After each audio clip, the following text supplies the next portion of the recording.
you see this is a gummy smile with very, very flat outline of the soft tissue margin. And the most important thing is to give the scallop outline to the soft tissue margin following the cement enamel junction. The main problem we have here is this reddish tissue that never disappears despite the very, very good plaque control, and so we want to remove this reddish tissue also and make histology of this in order to have the histological diagnosis. And the problem in this case is not because we are worried about this, but because from an aesthetic point of view, for sure, is one of the things that more aesthetically impact in the patient's smile. And as you can see, this reddish area unfortunately do not extend only buccally, but it extends also interproximally. And this makes me the need to completely change the scallop outline of the incision in order to include the old red lesion and to make the biopsy for this. The lucky thing is that I have great amount of keratinized tissue apical, and this allows me to make a submarginal incision that most probably is more than what I need. If it's more than what I need, the only thing that I have to do in this specific area is to get the flap free from muscles and advance cytospecifically it in a bit more corner position at the time of the suture. You see from the picture how thick is the bone at the level of the canine, at the level of the lateral, and this means that in this area I really have to make a lot of bone plastic, in order to avoid any recurrence of gingival recession or of altered passive eruption. And despite there is not so much, I would like to have the gingival margin as much as possible at the level of the cement enamel junction and not corner to it, and so the crown elongation will be greater and the patient satisfaction also will be greater. So this should be one of the few cases in which, for example, like Claudio says, it's not bad to make some root planing in the most corner area of the root that will be exposed. I know that, as Martina say, I am a boya, that I'm creating loss of attachment, but it's also true that in this case, if the soft tissue margin will get to the cement enamel junction and the junctional epithelium get to the root cementum, the tooth will be elongated 1 millimeter more. That can really make the difference in such a case. This is something that we evaluate once the flap is open, once the extectomy has been performed. If the altered passive eruption is really reduced, I prefer to make some root planing in the most corner area. And despite there is a periodontist in the room, I prefer to lose 1 millimeter of attachment, but also to give 1 millimeter greater length of the teeth, because the amount of altered passive eruption in this case is not enough, most probably, to solve completely the gummy smile of the patient. I hope that you understand this concept, because the whole day of yesterday was spent to explain you exactly this concept. If we don't make any root planing on the root, the soft tissue margin will cover the enamel, 1.5 millimeters for sure. If we make also root planing on the last most coron millimeter, this area will become the junctional epithelium, and so the buccal sulcus most probably will be more shallow, and this means that the crown will be longer. So this is something that sometimes when no periodontist see, we like to do it. As you have seen, also in this case, the anesthesia was performed very, very far away from the surgical area. The only area where the anesthesia was performed in the middle of the surgical area was that at the level of the interincisor frenulum, very, very apical, not for sure to make any anesthesia in the area of the keratinized tissue that I'm going to remove. So in this case, the peculiarity of this case is that my incision design is much more influenced by the removal of the reddish tissue that should be analyzed more than the probing pocket depth, the connectivity attachment area, because I have to make a submarginal incision that also includes some of the papilla, and so the area where the two papilla will cross will be obviously more apical with respect to what I would have expected. So the last anesthesia is on the other side of the frenulum. Again, very, very apical. And the last, in most of the patients, you really don't need to make anesthesia into the palatal aspect because the digitalization is only at the buccal aspect, and you should never include the palatal tissue.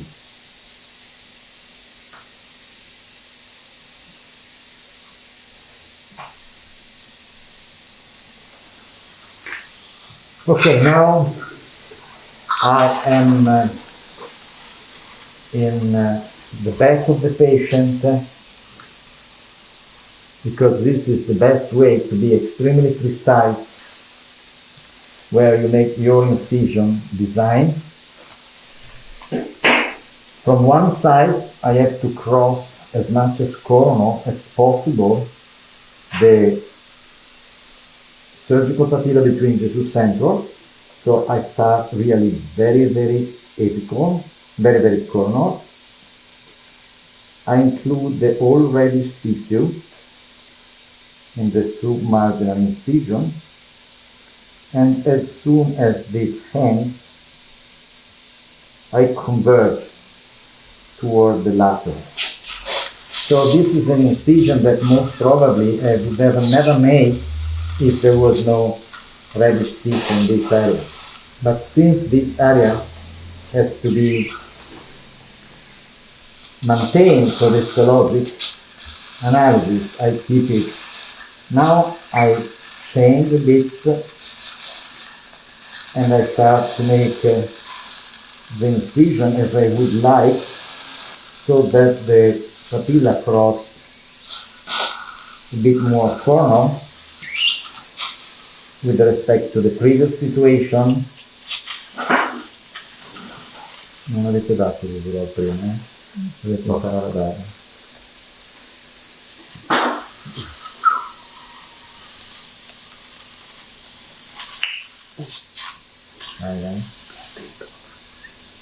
Vai.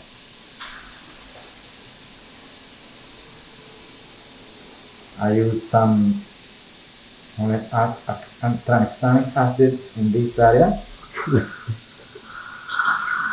in order to have a better control of the bleeding.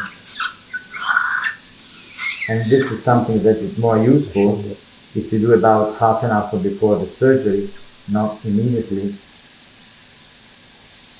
And so, especially if there is courses like this and you want to see a bit better, it's something that I can suggest to you, and this is for sure very important, for example, in the lower incisors area, where a decision at the level of the canine, which will be also more submarginal than that of the lateral, but again it will cross very, very corner to that of the canine, to that of the premolar, while at the level of the premolar we only make an oblique incision which is convergent to the canine. Now we go to the other side.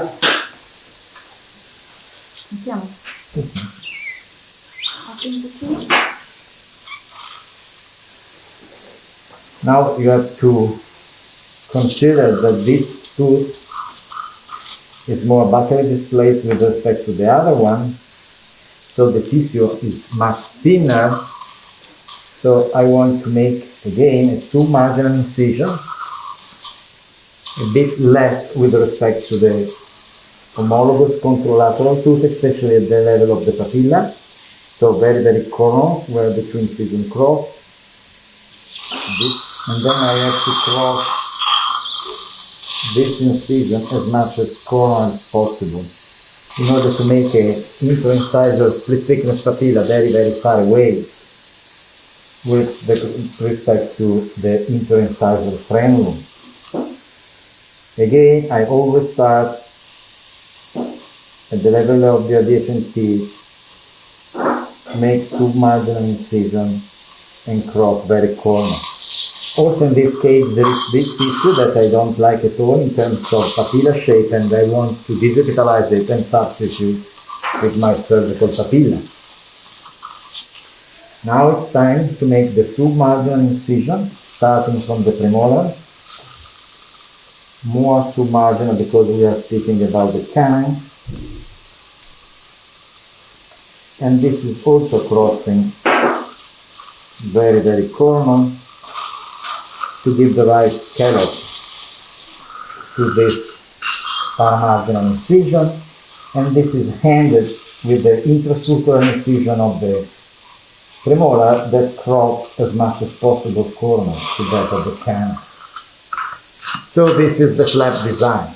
With thickness elevation of this papilla, once I reach the tip, I rotate the blade, keep the tip of this papilla intact, and complete the split thickness elevation from one side, split thickness elevation of the other side,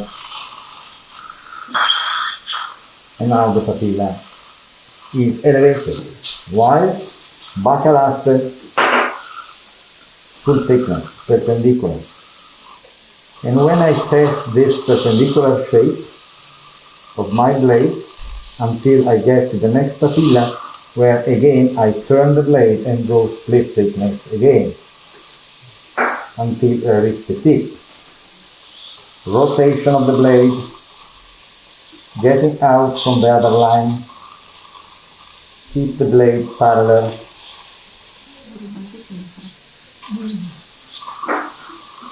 complete the split thickness elevation on the other side. And between the two papilla, what you have to be sure that this tissue, you see, I use the blade because I'm going to change it, so to be sure that this tissue is completely mobile. Okay? So this is the play you have to make for every single area. Now I'm going to elevate the next papilla here. I have to see very, very well the bleeding line. Pietro, vieni qua. Elevate split thickness, and between the split thickness there is again a full thickness here, perpendicular to the underlying tissue. Check that it is completely separated, because this tissue will be removed.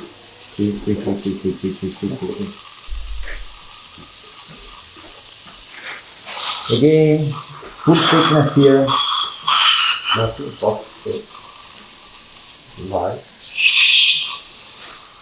Perpendicular, go back, perpendicular, go back, until you see that this tissue is completely mobile. So now we get to the area where also histological analysis has to be performed, so you have to be very careful not to act at all the tissue.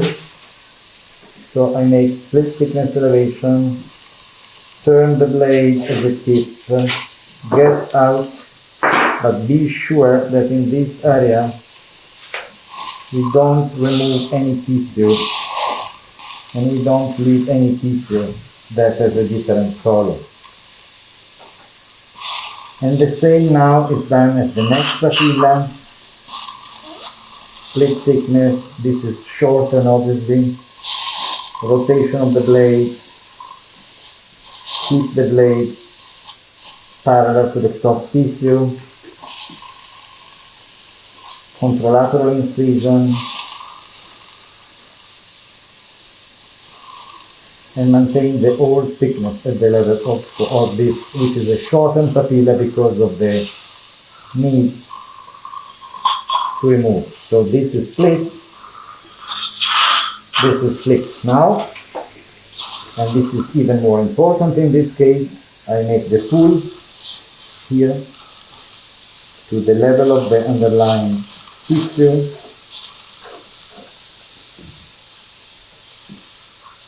Be careful that everything is separated completely. Try to move it. Here there is an area that should be split, but I want this is removed in one piece for the histological analysis. Now I remove this area.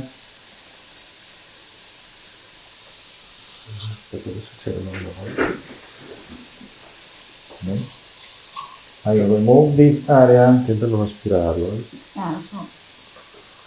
I make intracircular incision. And I have to check that everything is completely mobile. So now it's time to take the piece and to allow this for histological analysis.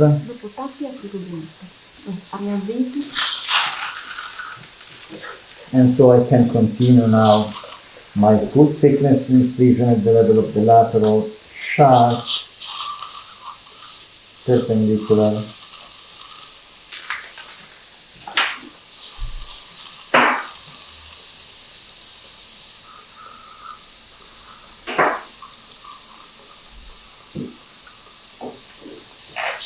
Mobility, next papilla. Now I start at the level of the premolar canine again on tutoratrime. I keep this papilla, keeping the blade parallel to the external surface from the beginning. So this is the way you have to elevate the papilla. Keep the blade parallel to the external surface. Once the tip is reached, go also in the second incision line in order to complete the thickness papilla elevation. So this is papilla is elevated. Now I have to make also this papilla that I keep a bit more apical also, because I know that in this area I have to make most probably some advancement of the flap together with the interincisor papilla. So again, split once we reach the tip, get in the second incision, keep the blade parallel. I should have the control of the bleeding from outside. And now I can finalize the two shafts. This was already done, separated. This still to be done. Sharp, sharp, sharp, sharp, sharp, sharp, sharp. I go back, sharp, sharp, sharp, sharp, sharp, sharp, sharp. Okay, now I start the full thickness elevation of the flap at the level of the area where I did my sharp incision. Don't cerchi di tenere resistenza anche se io spingo. I don't insist ever. I like to move from one tooth to the other in order to get this tissue free and not traumatize the buccal keratinized tissue until I reach the buccal bone. So I never insist on single tooth, but I like to get to this area. There is a lot of, let's say, adherence of this tissue to the underlying bone, and this is something that I was expecting because of the morphology of the bone of this patient. That makes me believe that there is a lot of bone also to reduce. It's really an incredibly attached keratinized tissue to the underlying bone. But look at how I try to overcome the bone thickness without insisting in the same area.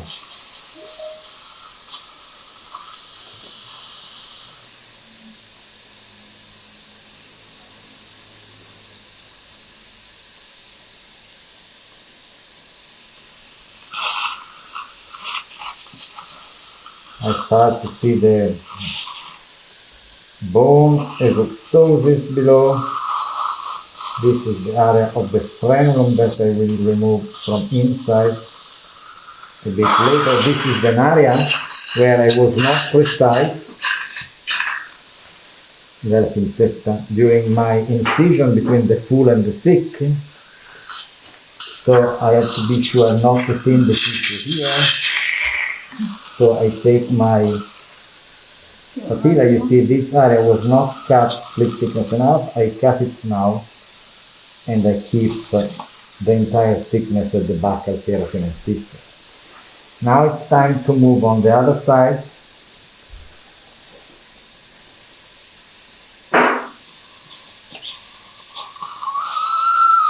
Change the shape of the periosteum where you reduce the arch of the scallop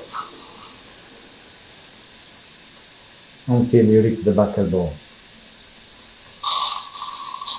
Don't insist. The canine is the more difficult tooth to elevate full thickness because most of the time the bone is very thick. So now change the periosteum elevator and elevate full thickness until you overcome the over-counter of the buccal bone.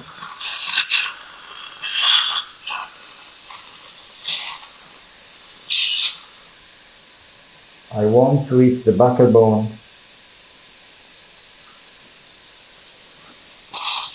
as much aesthetically as possible in order to make my osteoclasty the more complete I can.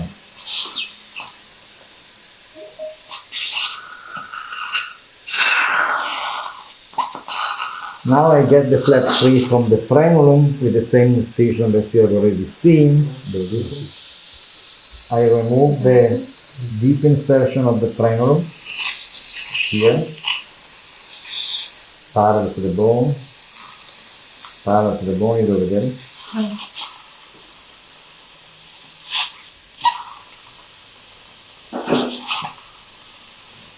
And only in this area, site-specifically, you see this is a great risk factor because you see this area of shadow means that the bone here goes very palatally and you have to overcome this area full thickness to avoid to make any perforation. Now I have to check from outside.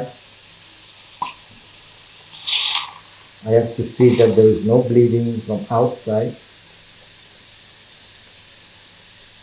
And remove the all, superficial. You saw how superficial I am in the area below the interincisor frenulum. So to remove now the deep and superficial insertion of this frenulum to the level of the bone, including also the periosteum.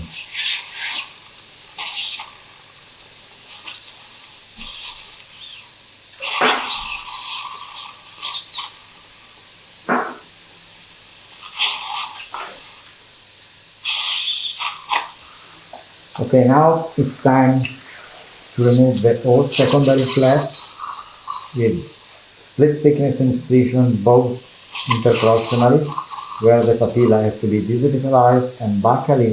And backally, this will automatically remove the collar, while interproximally, since the blade is parallel to the external surface, we start the desepithelialization that will be completed with the use of the microsurgical scissors.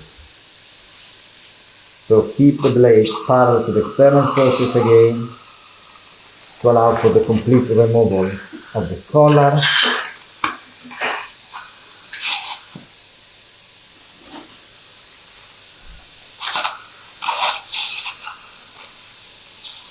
Keeping always the body of the papilla in position. Now for sure it's time to improve the papilla shape with the desepithelialization of this area. So I start to take a gauze, protect my flap in apical direction, and concentrate on the desepithelialization of the papilla.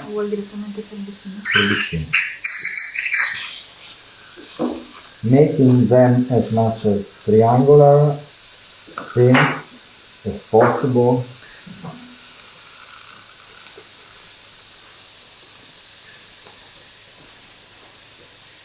Same here.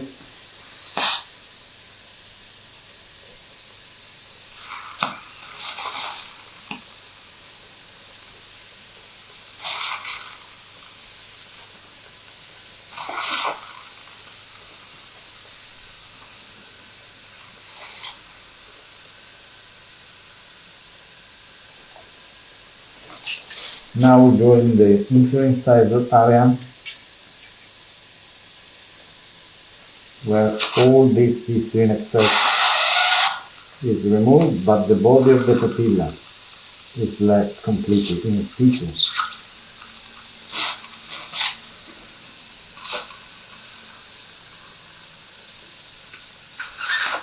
I want to see clearly triangular shape, anatomic desepithelialized papilla, e all excess of tissue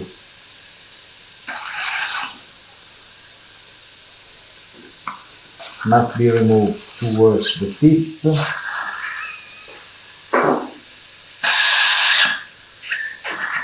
Now I can also use the microsurgical scissors to look at the inner aspect.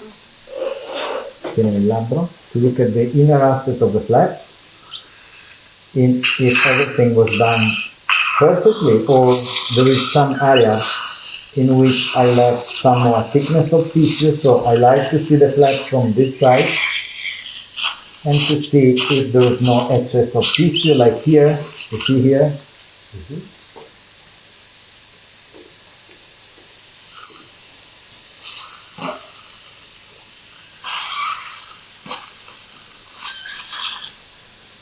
Here,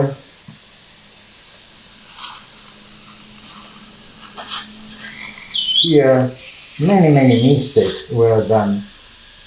And this is the area where the split becomes full, that some too much thickness of tissue is left in the buttock flap. Here there is another area here that can be improved. Don't exaggerate, don't perforate the flap.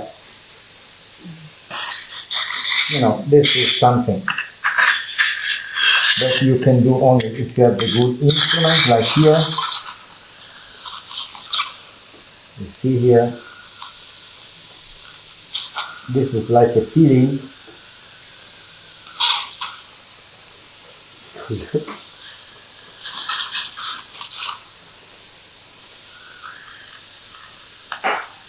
I have still to digitalize the tip between the 3 and the 4.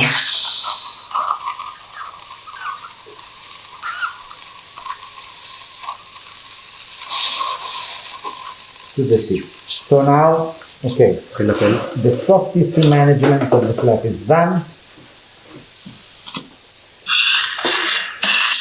I have a good amount of remaining keratinized tissue at the level of the old teeth. And now I have to test which teeth have also altered facial eruption at the level of the bone. And it's nice to see that the only tooth that has altered eruption is the tooth that has the lesion. You see here, so most probably this was an inflammatory area which was only due to the enormous thickness of bone here. Now I like to do it the occlusal aspect where you can see the thickness of the bone. I want to expose the whole bone thickness because as much as I'm able to start my plastic epically, the better it is. So we start with the interproximal area. Tieni lontano il vicino.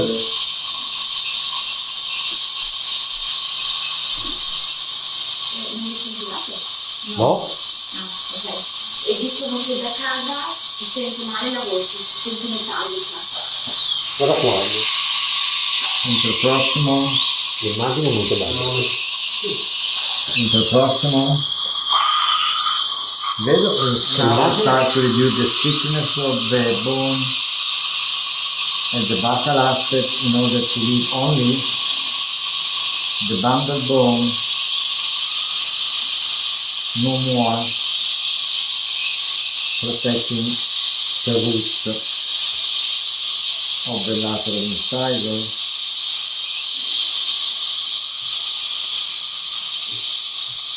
And reducing even more the thickness of the bone to protect the area of the bone here at the level of the canine.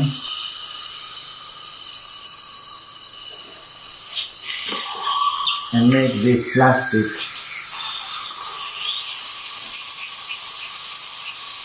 without touching the papilla. No, se lo trovo. Non è come stavi prima, così va bene. No, la papilla in mezzo.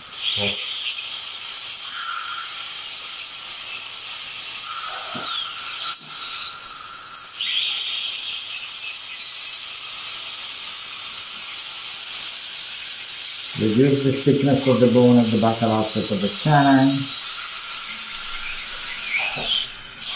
and even more,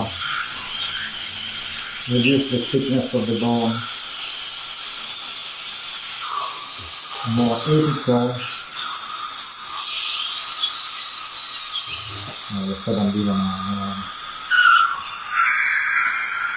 Protect the papilla here.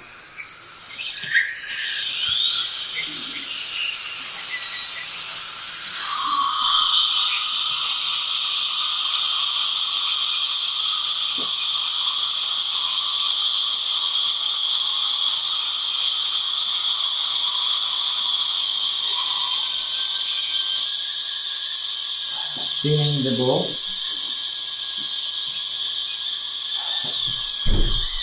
And now again interproximal, where there is a frenulum also.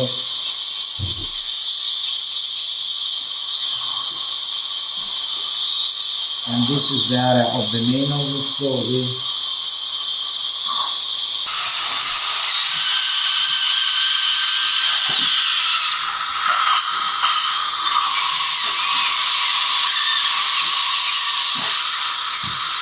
And now do the same on the other canine lateral. Oh.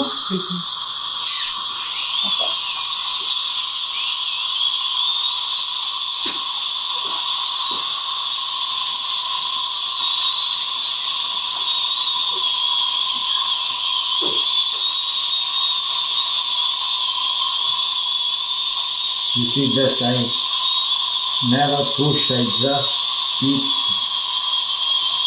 this bar very, very superficial in order to have a very good control of the amount of bone I am removing. Now again, I have to finalize the area of the premolar a bit more, full thickness, in order to be able to expose the most radical extension of the bone at the level of the canine, protect this area by means of the periosteum elevator.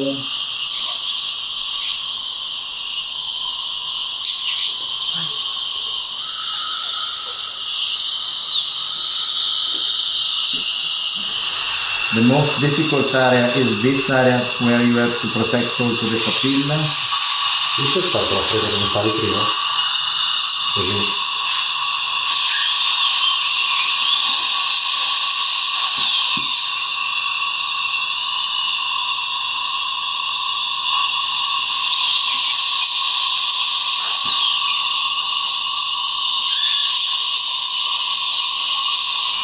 Same is here, and now reduce the thickness of the bone.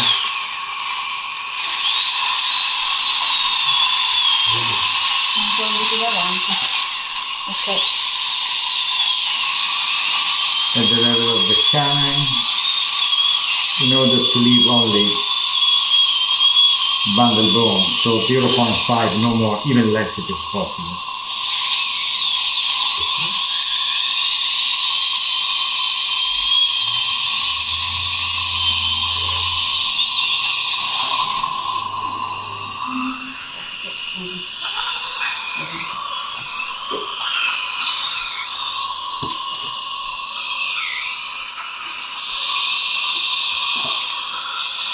Here there is an area of disposal between 4 and 5 that should be treated together with the posterior segment in a second surgical setting, obviously. So this is an intervention for stripping the altered passive eruption from canine to canine.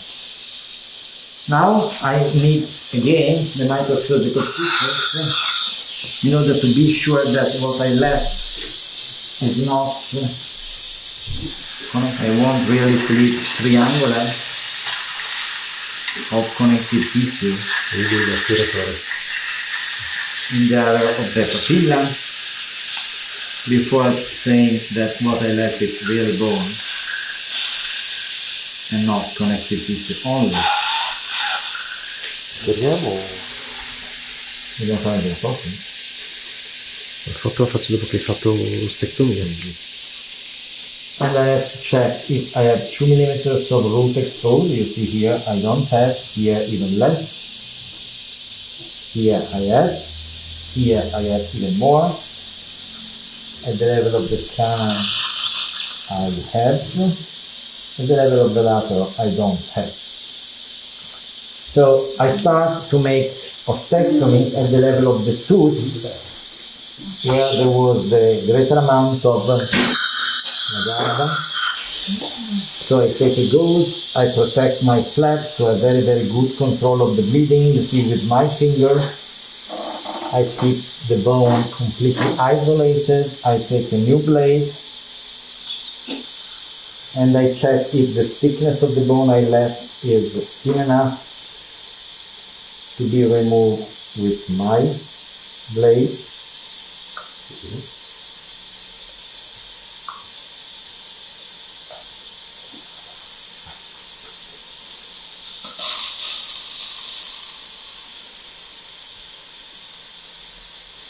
And these sticks are removed without making any flame of the root until you see 2 millimeters of root.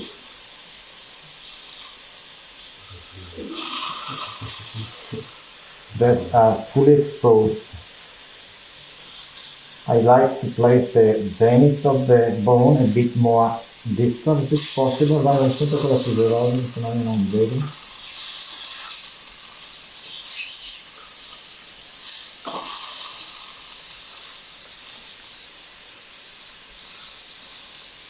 Fai sempre la fisiologica.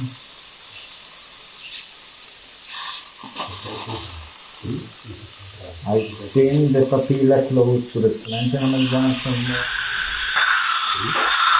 I spin the bone a bit more just in the area where I did the prospectomy.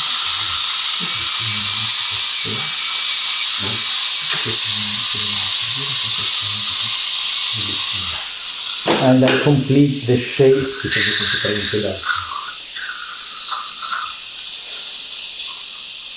of this plastic.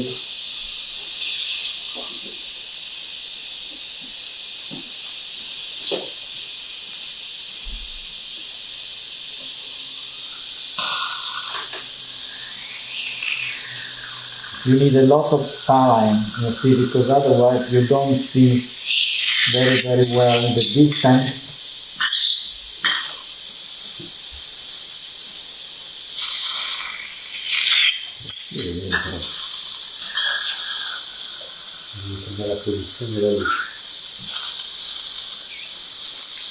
I check that now it's really 2 millimeters. Okay. You see that I have 2 millimeters with the test with Benny that it's a bit more distant, parallel from the outline of the connectional junction. So now it's the same thing I have to do on this tooth, where I left a greater amount of thickness because it's more buttery displaced, so I will have much more trouble.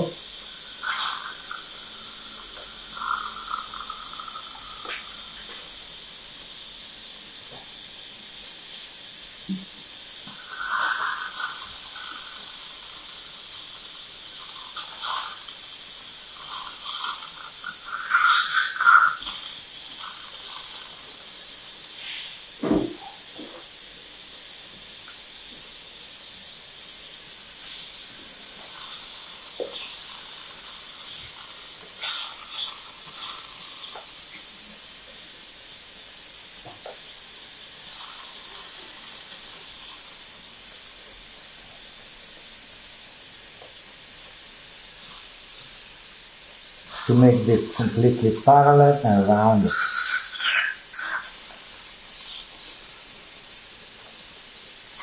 Okay. Now I check if there is 2 millimeters also here.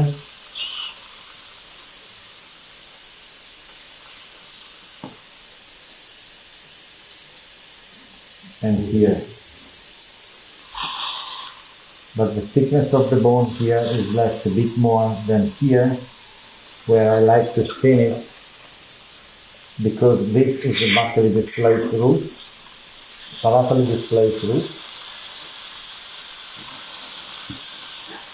while here I don't want to reduce the thickness of this bone. And the goal is to position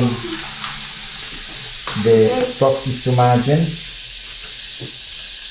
at the level of the connectional junction, just a bit more forward. Così.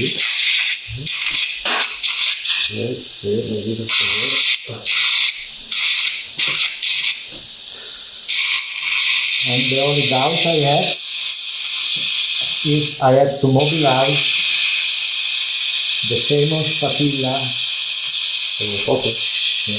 that I did more ethically with respect to what I would have liked to do because of the need to remove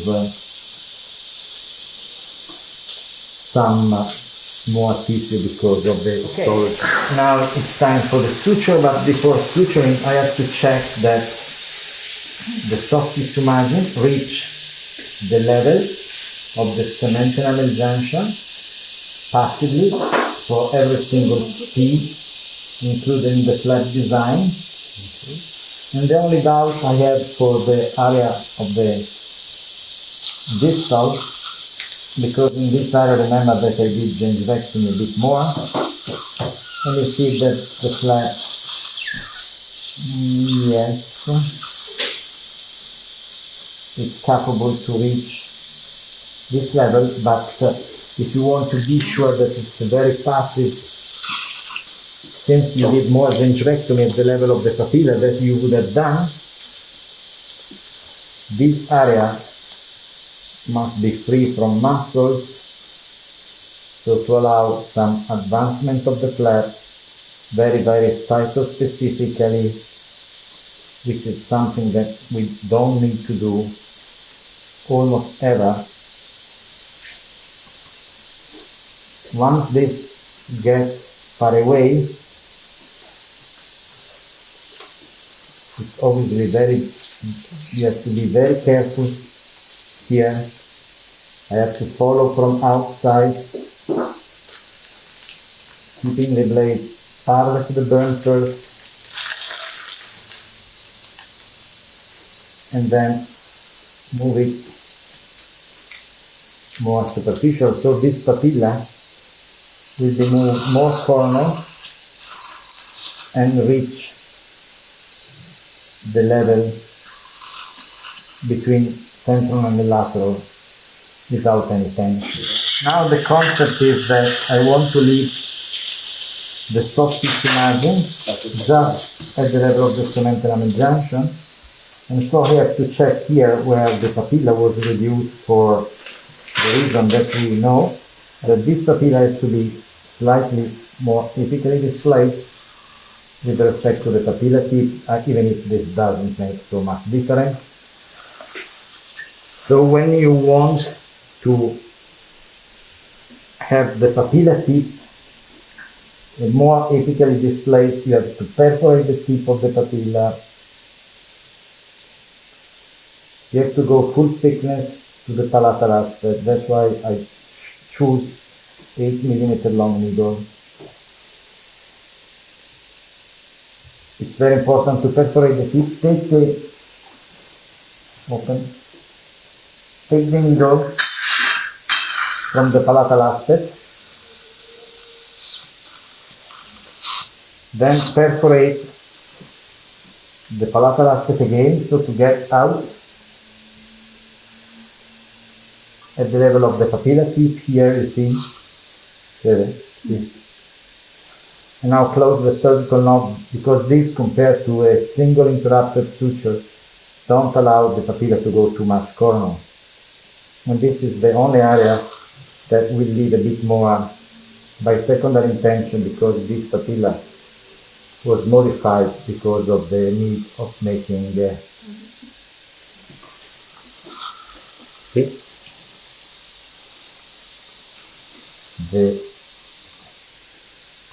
gingivectomy. Now I have to check for the cement enamel junction of the canine. I can make, in this case, a full thickness perforation to the palatal aspect, starting from the tip. So tip, full thickness perforation to the palatal aspect. But in this case, I don't have to epically position the papilla too much, so I pass the needle above the contact point.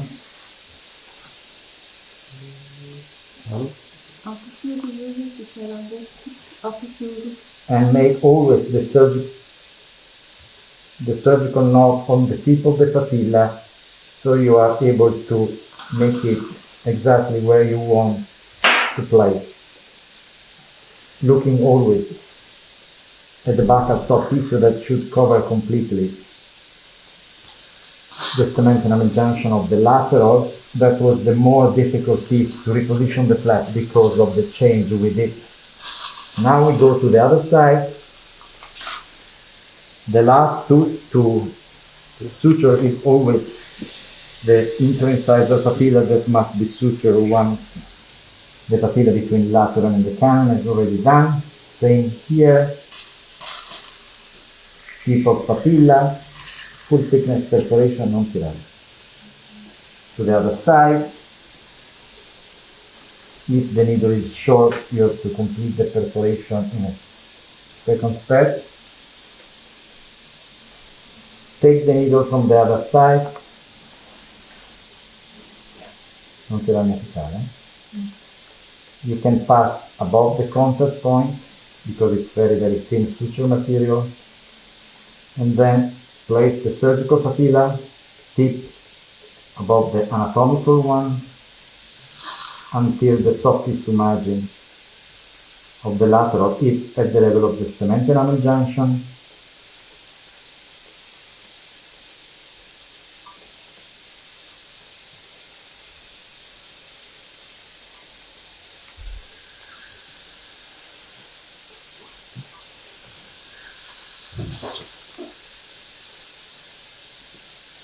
Now we do the same from canal to lateral.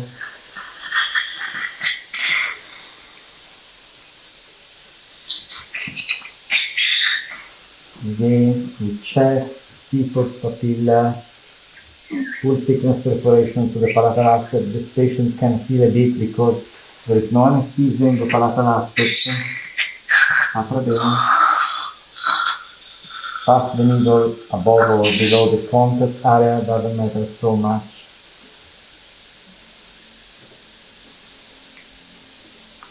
And close. Be compressive.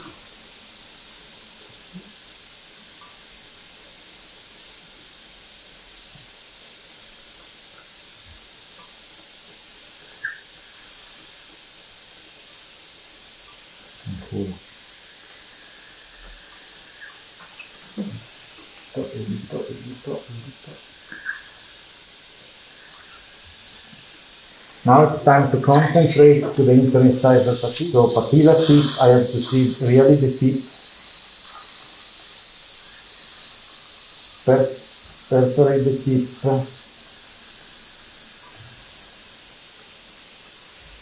Full thickness perforation to the palatal side. Obviously it's not long enough. So I have to do in 2 stages.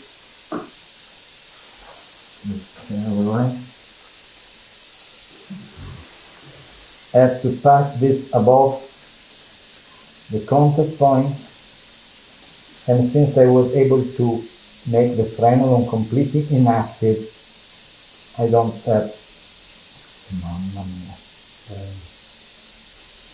any trouble to make the tip of this papilla coincide with that of the anatomical one. Dai completo veloce.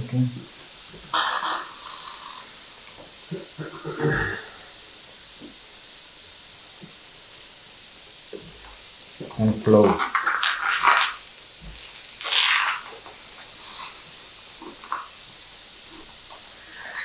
You see that there is some need to improve the adaptation of the tissue here, where the flap is much more, where the tooth is much more backly displaced. And this is something I like to do with the second suture that perforates full thickness sternum. The papilla here goes palatally.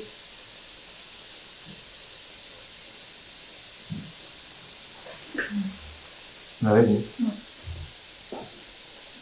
Reach the palatal aspect. Go above the contact point and make this area where there is the prominence of the crown nicely adapt here.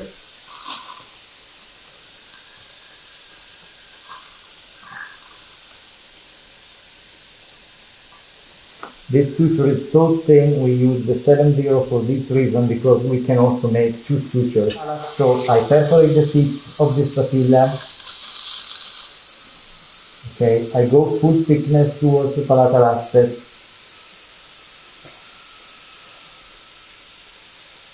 I check it reach the palatal aspect. And now I perforate the papilla from the palatal aspect. So this is the technique when you don't want to advance the papilla too much, but bisogna tenere aspirata lì. So I get out by perforating the palatal papilla at the base. You see here. You see? So very short distance between the starting point and the end, so I don't advance the flap too much on the canine, that I like it is the longer tooth in terms of position of the soft tissue margin.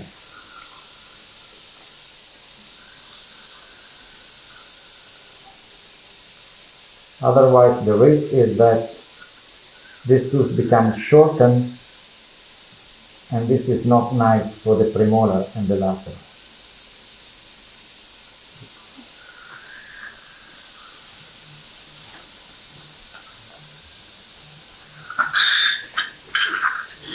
I don't want to leave any exposure of the cement enamel junction, so I don't have to make any suture epically displaced, but coronally displaced.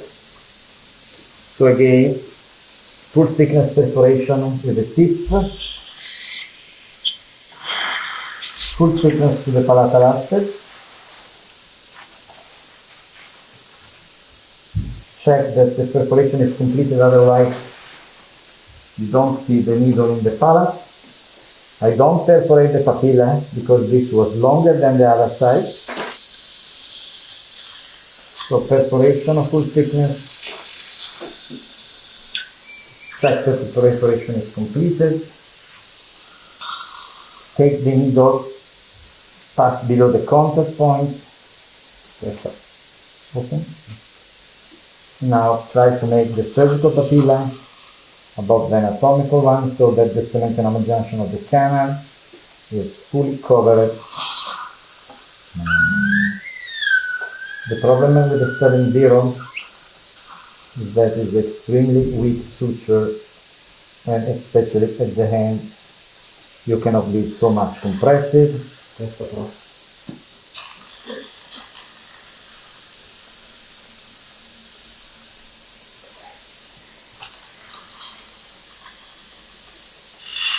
That the canal is longer than the central, is longer than the lateral. Va molto bene. Guarda il forbicino micro.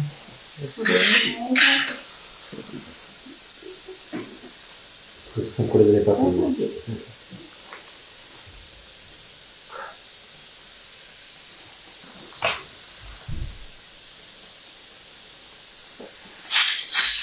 For example, if you see here that some improvement, it doesn't matter so much, but some improvement has to be done here, you can make a suture here, then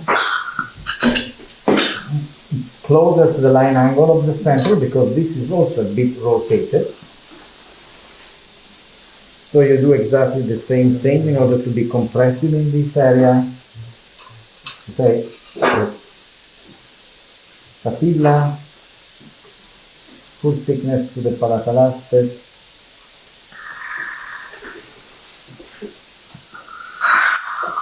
And place the surgical knot exactly where you need to be compressive, because these sutures allow you to be so precise.